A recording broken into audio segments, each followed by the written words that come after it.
Ecclesia vobis gaudium magnum, habemus papam.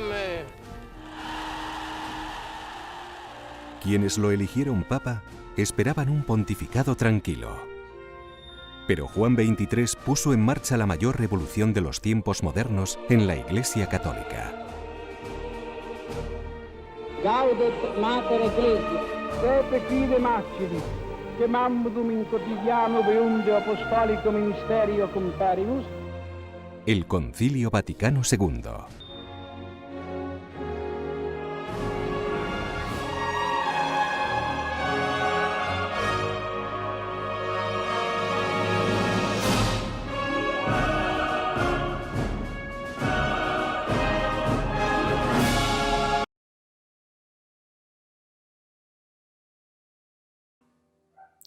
Hola chicas, muy buenas tardes. Vamos a empezar con el tema de hoy que hemos querido que sea controversias, preguntas, dudas sobre el Concilio Vaticano II. Vamos empezando haciendo una recapitulación de todo lo que hemos visto en este curso, que esperemos les haya servido también para comprender un poco más la historia de la Iglesia en el siglo XX, su desarrollo, sus retos, pero también sus aciertos, sus asombros y con toda la esperanza con que los padres conciliares entraron, pues como vamos viendo que este sueño de una iglesia más original, más parecida a la que Cristo fundó, pues se va haciendo realidad. Vamos con la primera charla. ¿No? El concilio tiene sus objetivos muy, pero muy claros y son todos buenos. Luego vamos a ver la cronología, las sesiones, el trabajo que se hizo en cada sesión, los documentos que emanaron de este gran acontecimiento y las aplicaciones posteriores, ¿no? Porque la iglesia cuando siempre hace algo es para que luego se aplique y se va aplicando pues con décadas, ¿no? Muy bien. Antecedentes, vamos con el primer punto. No pasó de la noche a la mañana. Quien crea que el concilio de pronto es una divagación de una demencia senil de Juan XXIII, está muy equivocado. Está muy, muy equivocado. Juan XXIII lo único que hace es ser eco, portavoz, y tiene la valentía y la audacia para proclamar algo que era ya evidente, ¿no? Como dicen los gringos, él le habló al elefante dentro de la sala, ¿no? Era evidente. Seguramente ya te estás acordando de absolutamente todo y estás con tu cuaderno buscando estos apuntes. Bueno, pues ya sabes que todas estas charlas están en nuestro canal de YouTube, Militantes de Santa María MX, así que te invitamos a que las veas completamente, que las veas de nuevo. Y vamos ahora con la segunda charla, ¿no? Lumen Gentium de Sofía Martínez. Muy bien, ¿cuáles son los contenidos de esta carta dogmática? Pues bueno, se divide en 8 capítulos. Y se los he puesto para que se hagan una idea a grosso modo. El primer capítulo habla del misterio de la Iglesia como este sacramento que representa y encarna pues, a Cristo. El capítulo 2 es el pueblo de Dios, quiénes son, qué misión tienen, qué privilegios tienen y qué deberes tienen, pues ahí está. En el capítulo 2. El capítulo 3, con un nombre más largo, pero trata sobre la jerarquía de la iglesia y se enfoca específicamente en el episcopado, que es una orden sagrada. El capítulo 4 es sobre los laicos, que igual también, no se apuren si no lo anotan todo, lo vamos a ir viendo uno a uno. El capítulo 5 se enfoca en la universal vocación a la santidad que tenemos todos, los seres humanos. En el sexto, lo religioso. El capítulo 7 habla sobre esta unión, ¿no?, entre la iglesia peregrinante y la unión con la iglesia celestial, la escatología, ¿no?, esta llamada o espera, ¿no?, de Cristo también, que vuelve a la tierra para este juicio final y la plenitud de la iglesia, pues será en el capítulo 7. Y por último, pero no menos importante, yo diría que es la cereza del pastel, pues la Santísima Virgen María como Madre de Dios, Madre de la Iglesia. Como ven, el curso se fue poniendo súper bueno en la medida que iban pasando las sesiones.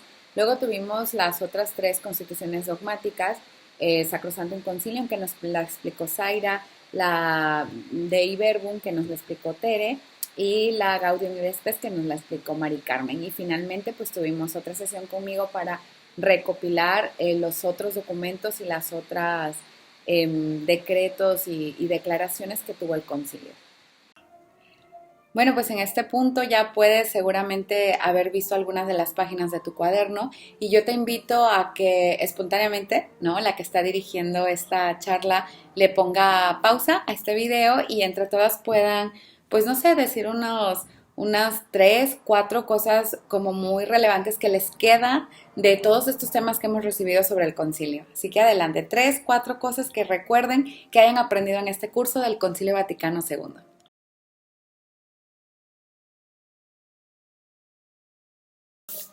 Bueno, y para esta sesión de dudas y preguntas sobre las controversias o las interpretaciones controversiales del Concilio Vaticano II, nos dimos a la tarea de contactar al Padre Abel, al Padre Javier y algunos otros sacerdotes por medio de las redes sociales para que nos puedan, pues sí, alumbrar, ¿no?, iluminar con estas respuestas. Entonces, bueno, la primera pregunta es para el Padre Abel, ¿no? Después de 60 años de que ya entró en vigor el Concilio Vaticano II y que se han visto, ¿no?, como muchos abusos o muchas irregularidades, mucha no aceptación a algunas cuestiones del concilio, pues la pregunta era de alguna de las chicas de si había valido la pena el concilio o no habrá sido un error.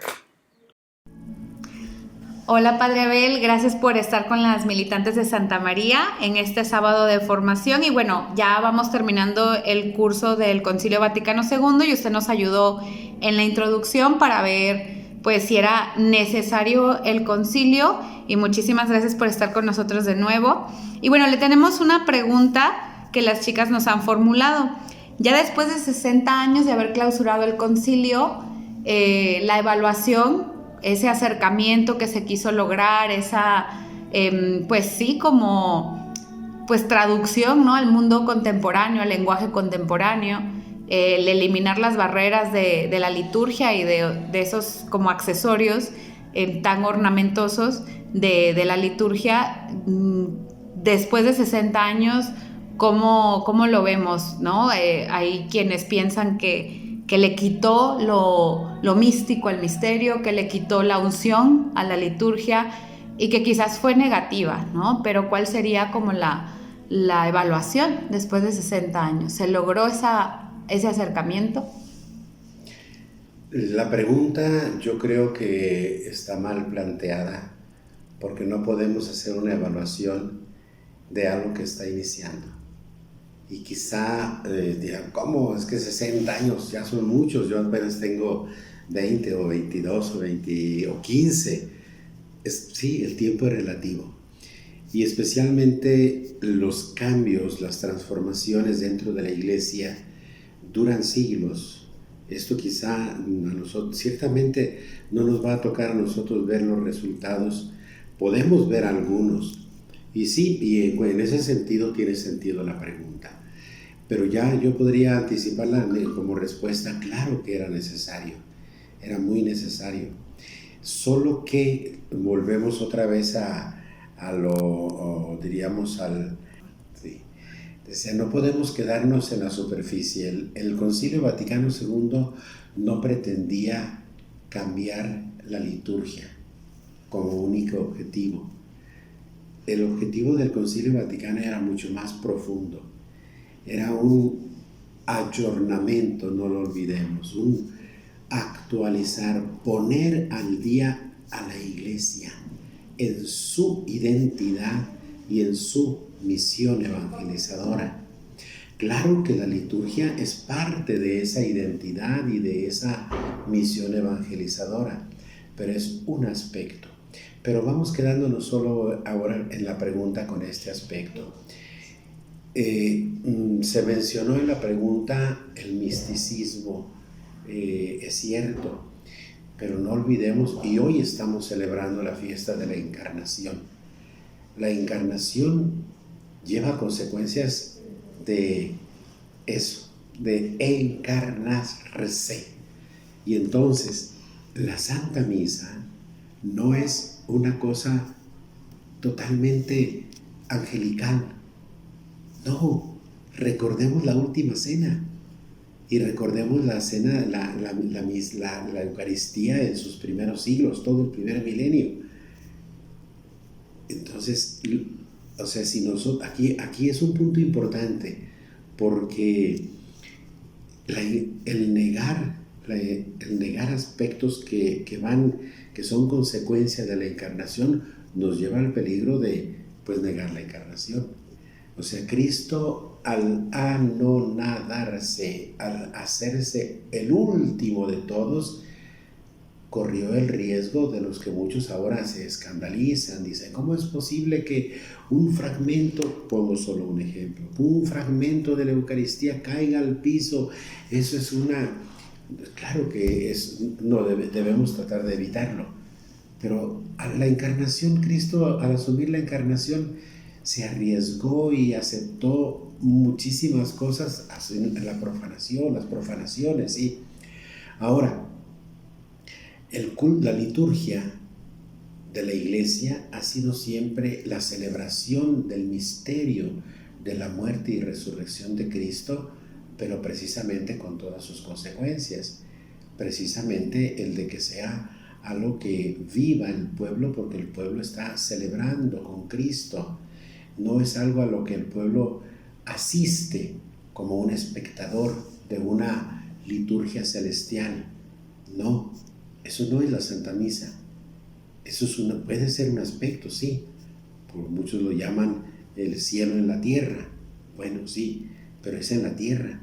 Y mientras estemos en la tierra, pues hay otros aspectos que hay que asumir y que son nuestros, que no podemos nosotros. Esto no quiere decir que no valoremos la dignidad, lo sublime, la sublimidad de la Eucaristía, la sacramentalidad. No, todo eso es parte. El misterio de la encarnación es el misterio celebrado en la Eucaristía. Ahora bien, se ha avanzado, yo diría muchísimo, pero falta mucho. Simplemente no comprendemos todavía muchas cosas no las vamos a entender, muchas cosas no las hacemos bien y tendremos que seguir en ese esfuerzo. Hay quienes han retrasado, pero no quiere decir que esto se logre en 50 años, 60 años. Basta pensar en los demás concilios. Siempre los concilios, el primer siglo, o sea, los primeros 100 años, se puede decir, son de conflicto. Y después viene es difícil un cambio. Un cambio siempre es difícil y podemos decir que ahí está siempre la ley del péndulo. Entonces, si se trató de superar unos errores, luego hay el riesgo de irnos a los extremos opuestos y luego el péndulo va poco a poco hasta lograr el justo medio, donde se logra avanzar en lo que se quería y sobre todo superar las dificultades. Imagínense ustedes el primero de los grandes concilios, el de Nicea, donde se toca el punto fundamental, la divinidad de Cristo Jesús. Y sin embargo, la mitad del pueblo de Dios, incluidos muchos obispos, pues negaban la divinidad. El concilio viene y dice, no, es Dios de Dios, luz de luz, Dios verdadero de Dios verdadero. Y muchos decían, no, pero entonces se iban al extremo de pensar entonces que estamos en un triteísmo. Dios es Padre, el Padre es Dios, el Hijo es Dios, el Espíritu Santo es Dios, ahí son tres dioses. No, en fin, y son más de 100 años. Todo el siglo IV, todo el siglo V de discusiones, debates, de pleitos muy fuertes.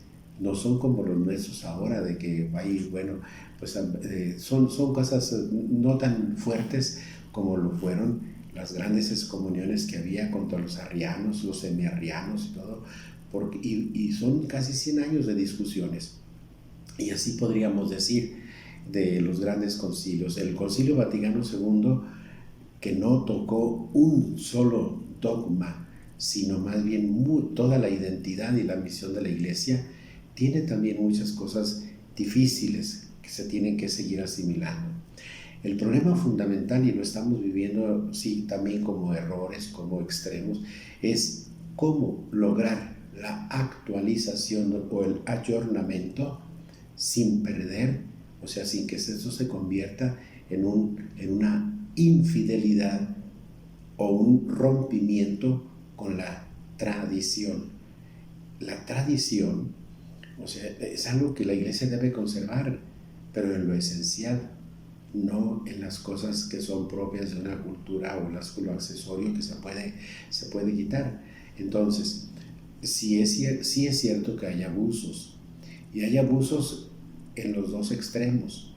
Los dos son malos, hay que evitarlos, pero no son propiamente consecuencia del Concilio Vaticano II.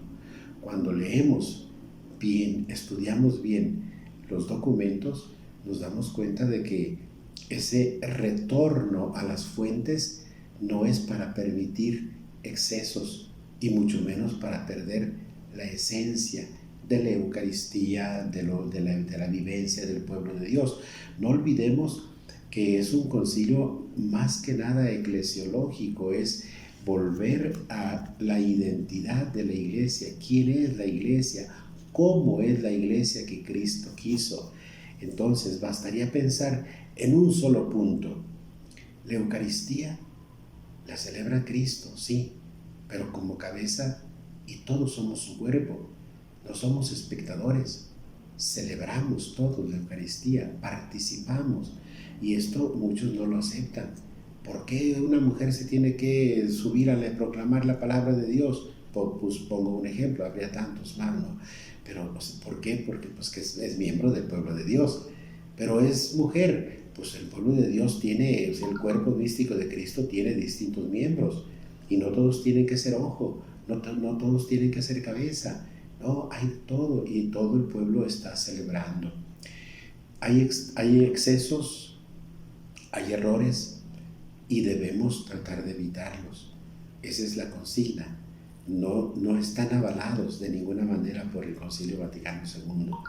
El Concilio Vaticano II hizo un esfuerzo que nosotros no hemos logrado todavía asimilar, y eso se va asimilando a través de todos los documentos. Es interesante ver cómo, por ejemplo, San Juan Pablo II o el mismo Benedicto XVI dieron documentos que trataban de profundizar algún aspecto del Concilio Vaticano II. No digamos el Papa Francisco. El Papa Francisco ha insistido, o sea, lo que él está haciendo, muchos de sus documentos y de sus exhortaciones no son sino ese insistir, recuperar lo que está en el Vaticano II y que parecía que nos estábamos olvidando. Y la voz del Papa es para decir, tenemos que seguir en ese proceso de volver a las fuentes, y ahí en ese volver a las fuentes siempre desde la perspectiva, como él tanto insiste, de la escucha de la palabra de Dios. La palabra de Dios es siempre nuestro punto de referencia, ni siquiera es el Concilio Vaticano II, es la palabra de Dios, y ahí en la palabra de Dios es de donde debemos saber si en algo nos estamos equivocando o no. Y la Eucaristía celebrada por Cristo, por los apóstoles, pues es algo muy cercano al pueblo, y eso lo conserva la palabra de Dios. Cuando no se conserva eso, nos vamos a los extremos en los que sí se puede caer. Actualmente asistimos a un movimiento de no fidelidad, de no ser fieles a la Iglesia de Cristo. Se quiere, por adaptarse al mundo, cambiarla, pero de ninguna manera eso no es ayornamiento, eso es infidelidad, eso es querer fundar otra iglesia, y no se vale. Tenemos que conservar la Iglesia de Cristo. Pero bueno, me estoy alargando mucho, entonces yo insisto o respondo: el Concilio Vaticano II no se equivocó. Afirmar que se equivoca el Concilio Vaticano II es dudar de la asistencia del Espíritu Santo, que en el momento, diríamos, más solemne es precisamente el concilio. Cuando el concilio ecuménico es convocado por el Papa, presidido por el Papa, aprobado por el Papa y con todos los obispos, pues es el momento supremo de la reflexión y del magisterio de la Iglesia. Entonces, sí, fue lo que Marcel Lefebvre dijo desde el principio, que era un error y que era... No, esa es una herejía. Y cuando nosotros pensamos que la regla de fe por antonomasia se equivoca, pues entonces ya caemos en un relativismo. Ya no hay un principio de fe, cada quien puede hacer lo que quiera porque me gusta más. Y ese es el peligro en el que podemos caer. Decir, es que me gusta más como era antes. Entonces, no, es que no es cuestión de gustos, es que es cuestión de fidelidad a lo esencial, pero también en una mayor comprensión y en estar actualizando el misterio de Cristo, pero siempre siendo fiel a este misterio. No sé si con eso pueda responder. Padre, y ante estos abusos, no sé, que quitan los Cristos resucitados, que el sacerdote no se reviste, que quizás se inventan la plegaria eucarística, que van quitando, pues sí, esos abusos que usted menciona, la Iglesia como autoridad, ¿hace algo o cómo es el proceso para poder cuidar, ¿no?, este ayornamiento sano? Bueno, en cuanto a criterio o principio, el obispo es el liturgo de cada diócesis. Nosotros los sacerdotes somos colaboradores del obispo. Entonces, ante abusos, el pueblo de Dios tiene todo el derecho de manifestar esos abusos con caridad, desde luego, ¿no? Porque si no, acuérdense que siempre la ley suprema es siempre la caridad. Pero sí tendría el derecho de manifestar eso ante la autoridad que es el obispo. Y el obispo es el que tiene que tomar las medidas. Normalmente lo hacen, pero de manera general, es decir, recordando cuáles son los principios, cómo debe celebrarse la Eucaristía. Entonces, a través de documentos, a través de circulares, a través incluso de alguna llamada de atención. Ahora, cuando a alguien se le llama la atención y no corrige, pues entonces ahí depende, primero, desde luego que está mal la desobediencia de ese individuo, de ese sacerdote, pero también del pueblo que sigue. Lamentablemente a veces hay quienes les gustan los abusos porque también no entienden, no se ha entendido el misterio de la Eucaristía y se les hace bonito el que alguien o no cumpla las reglas, no cumpla las normas o haga un show de la Eucaristía. No está bien, son abusos. O sea, los abusos son abusos, están mal. Y quien está mal es sobre todo quien lo realiza. Porque si es un abuso, desde luego que no va con los principios o con las normas litúrgicas. Y entonces ahí es un tema delicado, porque el obispo como padre, como pastor, se encuentra en ese conflicto de saber, tiene un sacerdote que a lo mejor está haciendo bien su labor, pero tiene un abuso en algo, y entonces tiene que valorar la llamada de atención que siempre tendrá que hacer, pero luego también, diríamos, como el tener paciencia de que se corrija, o si no se corrige, pues sí, dar un castigo. Pero ¿cuál es ese castigo? ¿Quitarle el ministerio? Pues entonces el mismo pueblo de Dios sale afectado también, porque no hay tantos sacerdotes, lamentablemente, pero es un conflicto de los cuales les puedo decir yo, porque se los he escuchado, los obispos sufren mucho. El problema o los sufrimientos más grandes de los obispos se los damos los sacerdotes, en este y en otros muchos puntos, pero lamentablemente es así. Entonces, ¿qué habría que hacer ante un abuso reiterado? Bueno, pues sí manifestarlo, no ir con el chisme, porque eso no es cristiano, pero sí manifestar, exponer con razones y con caridad. Y como nos dice Jesús en el Evangelio, lo primero es, habla con tu hermano. Es decir, primero hay que decirle al sacerdote, oiga padre, ¿no sería más bonito esto? Una celebración más, en fin. Si se dice Jesús, si tu hermano te escucha, habrás ganado a tu hermano y también tú. Si no, llama a alguien más. Entonces ya el segundo, pero lo primero es hablar con el interesado o quien está cometiendo ese error. Y muchas veces pues, se podrá obtener un buen resultado. Y si no, pues hay que manifestarlo. Se tiene también el derecho de una buena celebración. Aquí hay algo muy importante y que lo dice el Concilio Vaticano II. La Eucaristía no nos pertenece a los sacerdotes. La Eucaristía no le pertenece ni siquiera al obispo. La Eucaristía es del pueblo de Dios. Le pertenece a la Iglesia porque le pertenece a Cristo. Eso es algo muy interesante y eso es algo en lo que tenemos que trabajar todos, pueblo de Dios y nosotros los que estamos presidiendo la Eucaristía.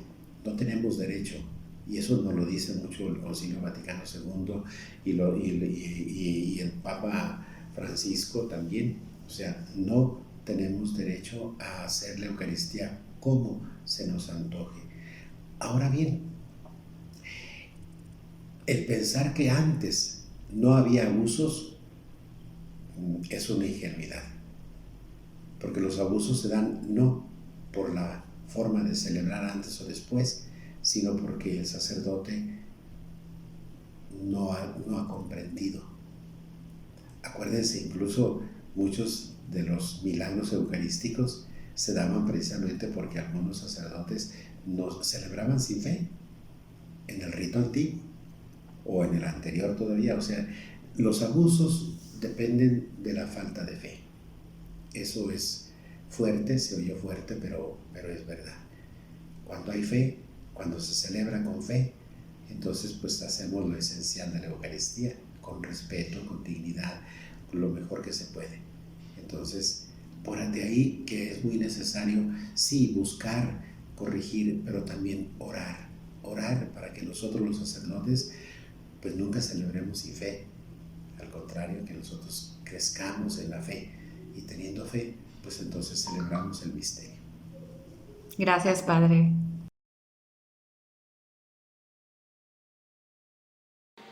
Muy bien, vamos con la siguiente pregunta. Esta es ahora sobre el bautismo de los niños. Nos preguntaba una de ustedes que si a partir del concilio algo cambió con respecto a este sacramento, si a partir del concilio fue cuando se impulsó que fuera de niños. Y bueno, ahí les va la respuesta. Les puse algo sobre el del Catecismo de la Iglesia Católica porque ahí lo tenemos súper claro, ¿sí? En el número 1250 lee así: la pura gratuidad de la gracia de la salvación se manifiesta particularmente en el bautismo de los niños. ¿Qué quiere decir esta frase? La gratuidad hace referencia a que todo lo que hemos recibido, la vida, los bienes espirituales, la gracia santificante, la comunión, la presencia de Dios, todo se nos ha dado porque Dios es bueno, no porque ninguno de nuestros actos o nuestra condición nos haga merecerlo. A eso se refiere. Entonces, en el bautismo de los niños se hace más manifiesta, más palpable esta gratuidad que Dios nos quiere regalar, no porque sepamos algo o porque queramos algo o hayamos manifestado algo, sino porque Él es bueno y quiere hacernos nuestros hijos porque es para nuestro bien. Y luego, en la 1252 dice: la práctica de bautizar a los niños pequeños es una tradición inmemorial en la Iglesia.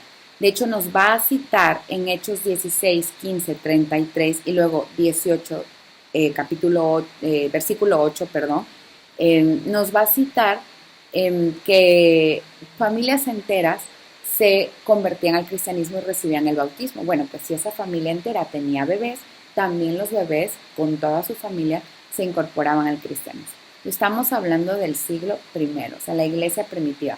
Recuerden que ya lo hemos mencionado en otras ocasiones, lo que hizo, como entendió, lo que llevó a la vida la comunidad primitiva para nosotros es una referencia muy importante y es lo que el concilio quiso pues poner de manifiesto.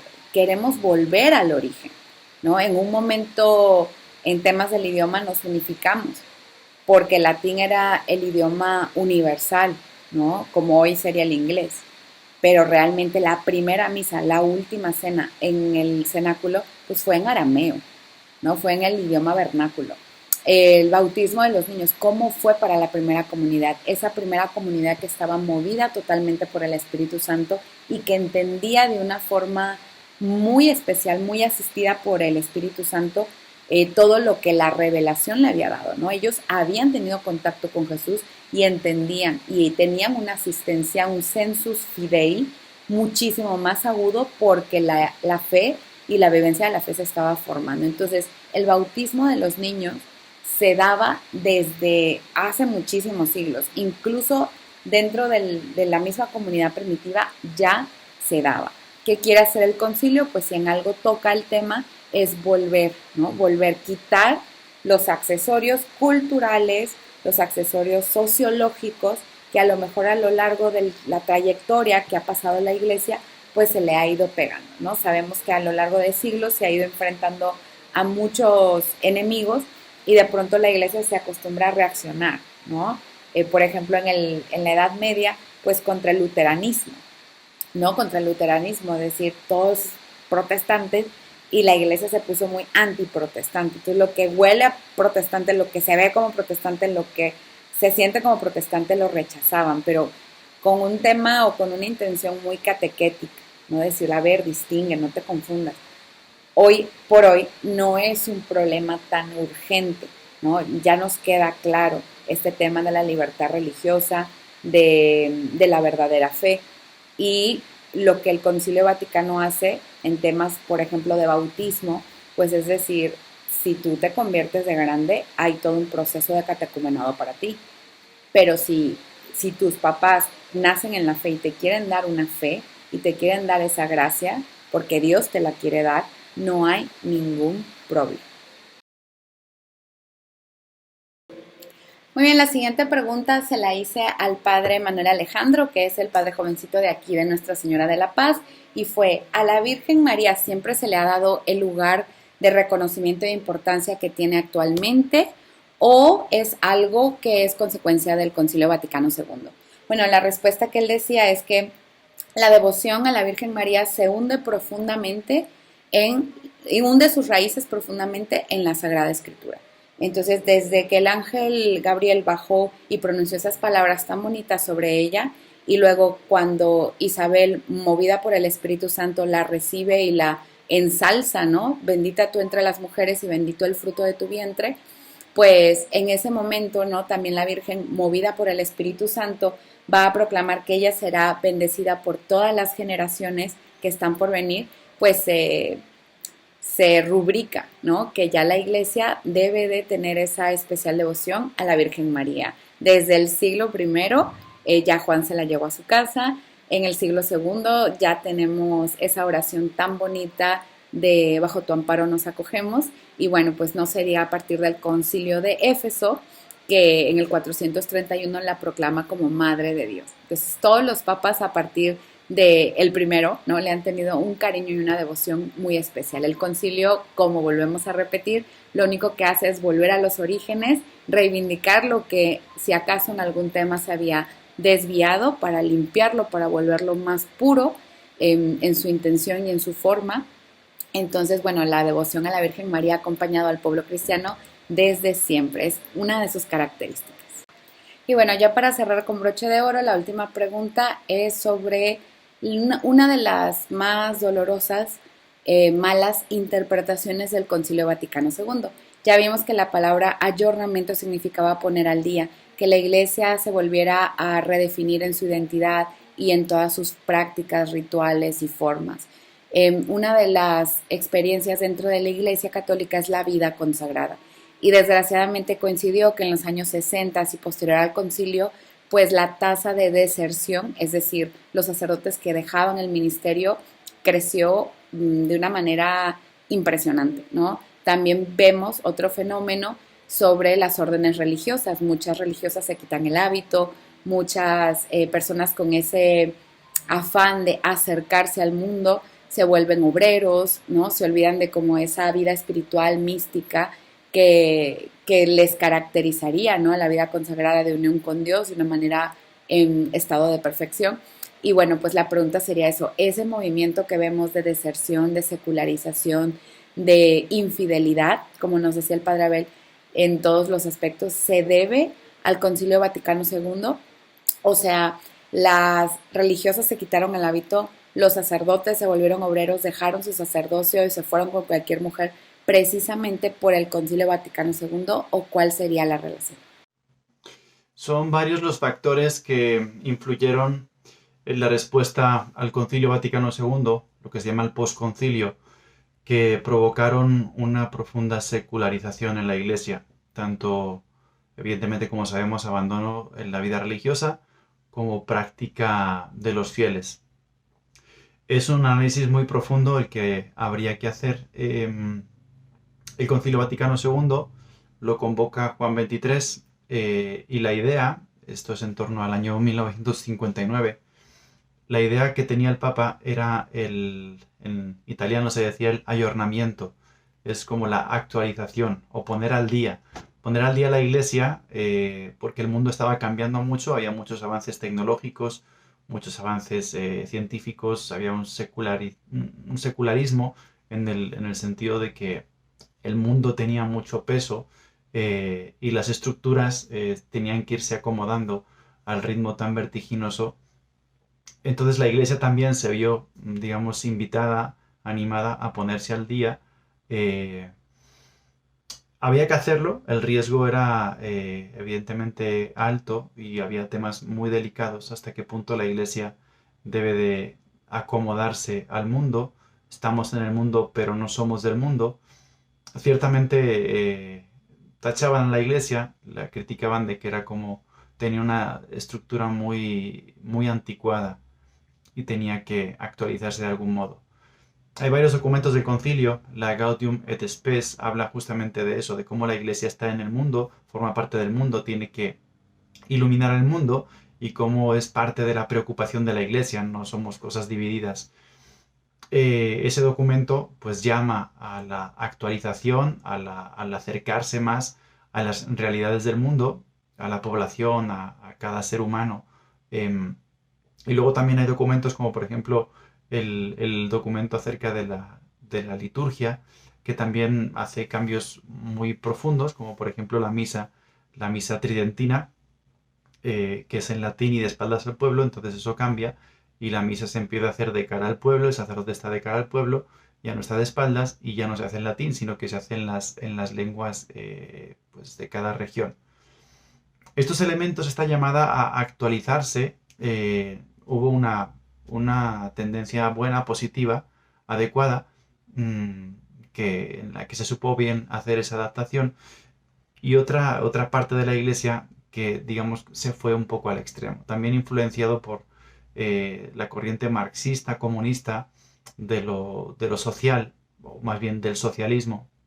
Entonces, hubo parte de la Iglesia que se introdujo tanto en la cuestión social, en la cuestión del acercamiento, en la cuestión de bajar más a la realidad, no estar tan lejanos y no tener estructuras tan anticuadas, sino más modernizadas. Entonces hizo que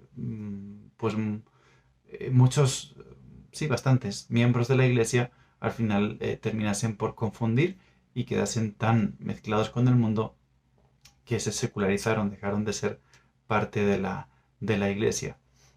También muchos fieles dejaron de la práctica religiosa, quizá confundidos, y entonces básicamente son los elementos por los que se produjo esa crisis. Realmente fue una crisis grande la que se produjo en el posconcilio. Después hubo un movimiento de tratar de alinear todo en la línea de interpretación clásica de la Iglesia según la tradición, que es en lo que estamos ahora. Y esa tiene que ser la interpretación verdadera del concilio. El concilio fue bueno, fue positivo, evidentemente inspirado por el Espíritu Santo. Ciertas interpretaciones no fueron las más adecuadas y pues las consecuencias las vemos, pero evidentemente todo eso tiene que ser asumido, adaptado dentro de la corriente siempre habitual y siempre constante de la Iglesia y de la tradición. Por eso, pues una pequeña explicación, ojalá que pueda servir. Bueno, pues hasta aquí por hoy. Creo que ha sido una sesión muy rica. Yo te invito a que la vuelvas a ver en el replay desde nuestra página de YouTube para que puedas desmenuzar un poquito más los conceptos. Son conceptos un poco densos, pero creo que nos ayuda a conocer a una iglesia que es el sacramento del amor de Cristo. Somos el cuerpo místico de Jesús. Él es la cabeza y nosotros somos esos miembros que hacemos presente su labor y su amor aquí en el mundo. Ahora, es muy importante que tengamos en cuenta que seguramente te han surgido muchísimas otras dudas, ¿no? Una duda lleva a otra duda y una respuesta a otra pregunta. Pero bueno, yo te invito a que las anotes, nos las hagas llegar. Lo que queremos es abonar a tu formación, contribuir a que seas una católica, no por cultura, no porque ya se dio, sino que realmente vibres, ¿no? Y te entregues esa vida tuya para la salvación de muchas almas, para que muchos jóvenes tengan vida, la tengan en abundancia, y qué mejor a través de la Iglesia, que es una santa, católica y apostólica.